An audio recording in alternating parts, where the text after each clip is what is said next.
یہ آپ دیکھ سکتے ہیں، یہ جو ہے یہ کنواں ہے، اور میں نے جو آپ کو ابھی مسجد دکھائی ہے وہ دیکھیں آپ،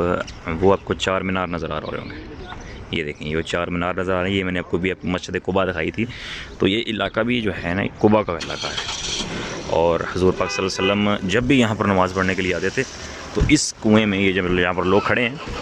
اسے کہتے ہیں بیر غرس، یعنی کہ غرس کا کنواں. اور اس جگہ پر حضور پاک صلی اللہ علیہ وسلم جو ہے وہ پانی پینے آتے تھے. اور اس کے ساتھ ایک چیز منسلک نہیں ہے، بہت سارے واقعات منسلک ہیں،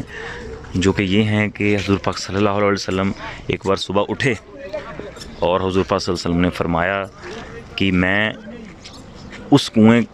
کے پاس اٹھا ہوں جو جنت کا کنواں ہے، یعنی کہ یہ جو کنواں ہے یہ جنت کا کنواں ہے.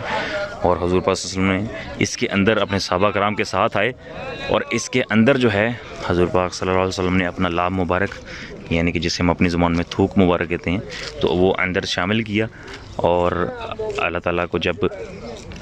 یہ اللہ تعالیٰ نے جو ہے ان کو خواب میں یہ اس کے بارے میں بتایا، اور اس کنویں کے بارے میں، حضور پاک صلی اللہ علیہ وسلم جو ہے انہوں نے اپنا لاب اس میں شامل کیا. اور انہوں کو جب شہد پیش کیا گیا تو حضور پاک صلی اللہ علیہ وسلم نے شہد بھی اس کے اندر جو ہے وہ شامل کیا. اور حضرت علی کو حضور پاک صلی اللہ علیہ وسلم نے فرمایا کہ میری جب یہ وصال ہوگا اور جب میں پردہ جو ہے وہ کر جاؤں گا دنیا سے، تب مجھے جو ہوگی مجھے اس پانی سے جو ہے وہ غسل دیا جائے گا، اسی پانی سے غسل دیا جائے گا. تو ان کی وصیت کے مطابق ایسا ہی ہوا. جب حضور پاک صلی اللہ علیہ وسلم وصال پا گئے تو اسی پانی سے، اسی کنویں کے پانی سے جو ہے حضور پاک صلی اللہ علیہ وسلم کو غسل دیا گیا. اور یہ جو ہے کنواں جو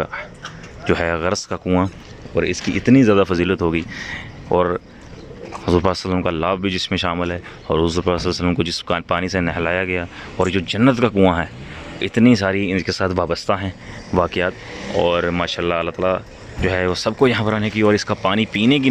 جو ہے وہ، جس پانی میں حضور پاک صلی اللہ علیہ وسلم کی دھوک مبارک شامل ہو، اس پانی کا مزہ، اس پانی کی فضیلت کتنی ہوگی. اور اللہ تعالیٰ سب کو یہاں پر آنے کی، اس کنویں کا پانی پینے کی توفیق عطا فرمائے. اور یہ مسجد قباء جو ہے اس کے پاس ہی ہے، اور یہاں پر آپ پانی بھریں گے، اور یہاں سے پانی بھر کے انشاءاللہ تعالیٰ ابھی تو افطاری کے بعد انشاءاللہ عز و جل جو ہے اس پانی کو ہم پئیں گے، اور ساتھ میں جو ہے حضور پاک صلی اللہ علیہ وسلم کے اس واقعے کو بھی یاد کریں گے، اور ڈھیروں نیکیاں جو ہے وہ اپنے ساتھ انشاءاللہ تعالیٰ لے کر وہ انشاءاللہ کر جائیں گے.